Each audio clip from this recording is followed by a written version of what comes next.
The adaptive immune response the immune system could launch allows our body to react to repeated infection pathogens we have encountered before. And also, it allows us to launch a quicker reaction if we have encountered the same pathogens before.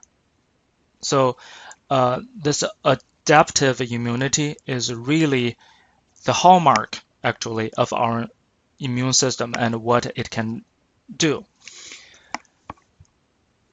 So some of you may ask, okay, what's the difference here exactly between the adaptive immunity and the innate immunity, which we have discussed? Well, both immunities could defend the body against foreign invaders. And the adaptive system, different from the innate one, is that it could generate a specific response against a specific pathogen. And in most cases, this adaptive immunity could do the work, just eliminate the pathogen. That's it. In certain cases, the adaptive system, in addition to eliminating the pathogens itself, it also can tag along the pathogens, basically mark it for the innate system to destroy. So it's more than just do the work yourself, but also signal others, okay, this is a bad target that we should destroy. So the innate and adaptive immunity work in a concerted manner to defend our system. And when our body encounters a pathogen, the initial response or the primary immune response usually starts with phagocytosis. Basically, the invader is engulfed by macrophages, for example, then go from there. We already talked about the process where macrophages engulf and process the pathogen and signals other cells to come to help. Right? Usually, the primary immune response is sufficient to block the infection if the virulence of the pathogens are low or the body's exposure to the pathogens is not very high. So for the body to launch primary immune response, we mentioned we need macrophage to participate. So invading bacteria here, then engulfed by the macrophage. Remember, we are saying after engulfing the invading bacteria, macrophage actually process the certain markers, the specific antigens on the surface. Look at the blue triangles of the bacteria and present it to other immune cells, for example, helper T cells and B cells. So macrophages are the first responders, and it not only try to contain the bad guys, but also provide descriptions to the backup law enforcement officers, for example. Okay, what do the bad guys look like? What you should look for when you try to destroy certain targets? Well, in this case, what you will look for is the antigen. In this figure, that would be the blue triangles. Okay, once a B cell and a T cells receive the signal and its description, they will start looking, right? For example, B cells, we know plasma cells, one type of B cells, secrete specific antibodies that could bind to the antigen marker, then eventually, after engagement, destroy it, right? Then for helper T cells, it will also basically process the message initially passed on by macrophages, then activate other things, including B cells and cytotoxic T cells, to look for any cells that carry this marker and when you do find these, destroy them.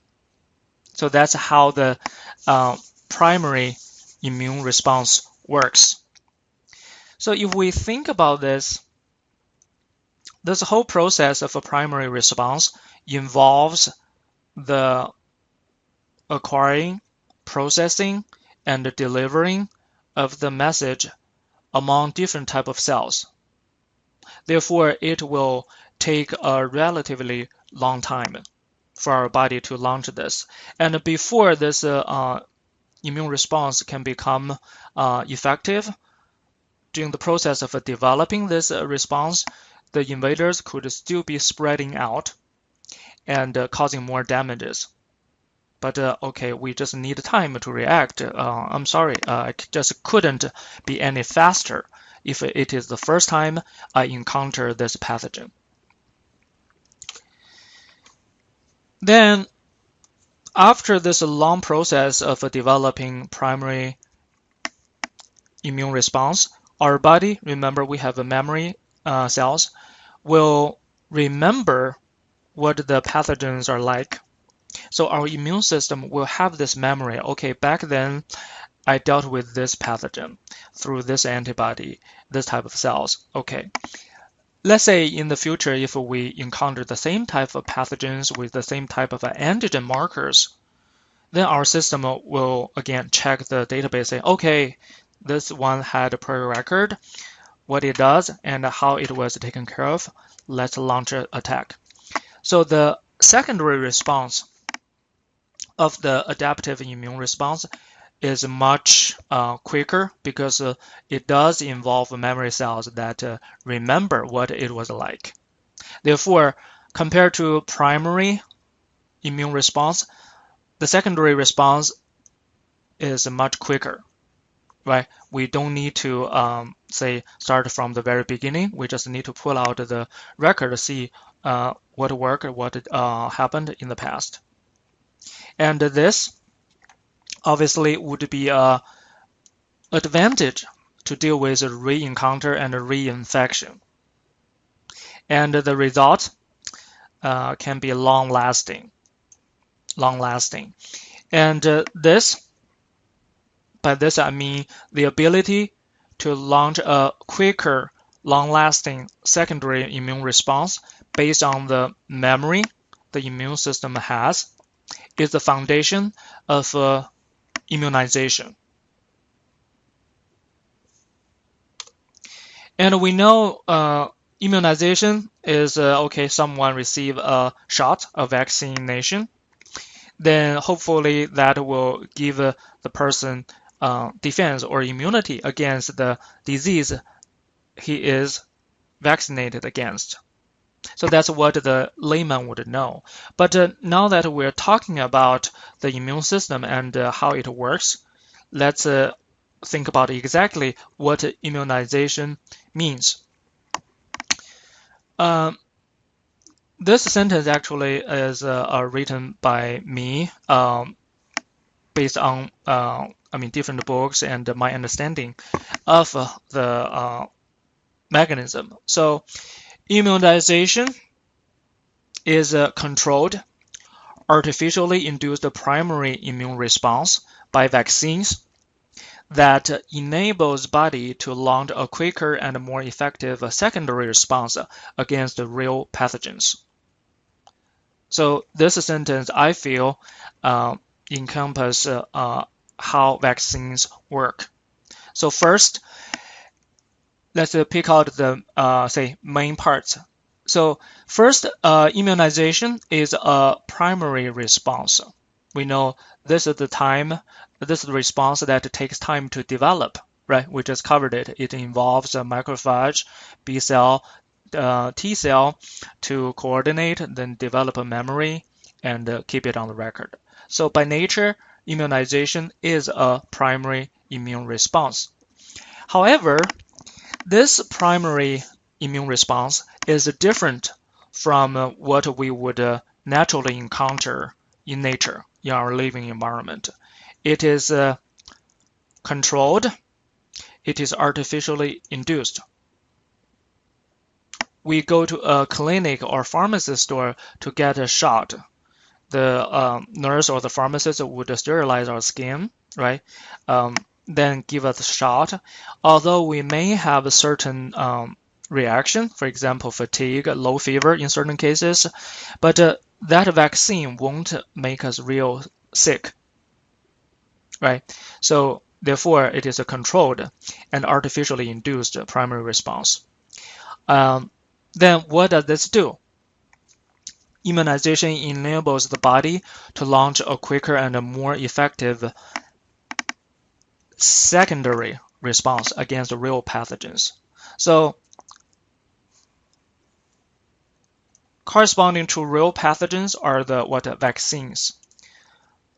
What triggers the primary immune response is the vaccines, which really won't make us sick. For example, if we get a hepatitis vaccination, we won't develop hepatitis because of that. Otherwise, we wouldn't be having this practice. So, but the goal or the purpose of a vaccination is that by giving people vaccine to induce this primary immune response, hopefully the individual's system will develop the memory which resemble the real pathogens.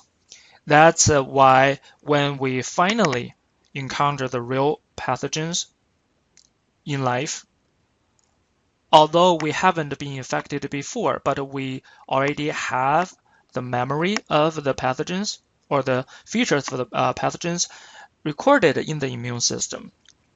Therefore, this real encounter or exposure to pathogens actually to the immune system become a reinfection.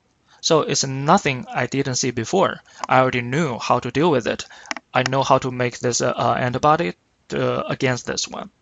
So obviously, this would take out we mentioned the disadvantage of long period of time for the immune system to develop a memory naturally through natural primary immune response. So please review the definition of a primary immune response and the secondary immune response. Then you will understand the mechanism of immunization very well. So immunization is really relatively new practice in the medical field. So this statue depicts the British doctor Jenner, who was accredited to develop the modern immunization system. So basically, this sculpture depicts him vaccinating his own son against smallpox. And this the idea of having something from people or animal even already had the condition but surviving to healthy individual to serve as a vaccination. This is not say a common this is not a unique discovery by the British. Actually, in a lot of places in different parts of the world, people just have been practicing that for a long time. For example, this is also a depiction of how to vaccinate people against smallpox. So this was a Chinese practice. Actually, in Chinese history, basically literature, this practice was active as a long, far back as say the Han Dynasty, which was more than 2,000 years ago. So really, this idea really is not a recent, although the science, the quantifiable information, the evidence is more for the modern medicine. Obviously, another thing about vaccination here is that for thousands of years, obviously, it has been working well for human beings' favor. So the immunization shots or the vaccines, what are they? What types do we have? we have passive vaccines or immunization. So in passive immunization, we just transfer the preformed antibodies to another individual. For example, some child may get a shot of immunoglobulin we isolated from another individual or some other individuals. So obviously, in this case, what is being transferred is preformed antibodies, which are already active. Therefore, immediately after the shot, the recipient of the shot will develop immunity against whatever it is immunized against. But because it is a preformed antibody, which is a protein with a set lifespan, therefore this fast acquired immunity is also short-lived, because unless the individual develop the ability to produce the antibodies him or herself, once the preformed antibodies die off, then the immunity is gone. There's a major risk for people receiving this type of preformed antibodies is serum sickness. If we think about this, we are injecting into this person active immune molecules from another individual. So this is a foreign molecule if we think about the nature. Therefore, the recipient may have a reaction to these antibodies. So that could be something really severe in certain cases. So then obviously we want basically a longer lasting immunization. So that is active immunization. So in this immunization, one's body is stimulated to be able to eventually self-generate those antibodies to work against the pathogens. So, so this obviously will take longer, because remember, this is a primary immune response by nature, so it will take time to develop. For example, certain type of flu vaccination may take a period of 4 weeks to allow the recipient to develop immunity. During that 4 weeks from the time a shot was given till the time of immunity, people still could get sick, right? So actually, we often hear individual complaining, saying, okay, the flu shot didn't work. I had it 2 weeks ago, and now I'm done with the flu. Well, that means you got the shot too late. Remember, there's an incubation period. You might have already exposed to the flu virus prior to the vaccination, and even after the vaccination, it takes time to develop immunity. So the immunity, unfortunately, didn't develop early enough before the individual transitions from the incubation period all the way to acute phase of the infection. So it's not because the vaccination didn't work. It's because the shot was given too late. So then for the vaccines, remember, we want to have a controlled, artificially induced primary response. So we don't want people to get sick by receiving these shots. So depending on the, say, microorganisms we try to protect against, we may use a live vaccine, or we may use a vaccine that contain pathogens that has been killed. Remember, pathogens could cause disease by secreting certain molecules, for example, toxins, exo or endotoxins. So these toxins may still be active after the, say, bacteria are killed. And these toxins sometimes can serve as pathogen.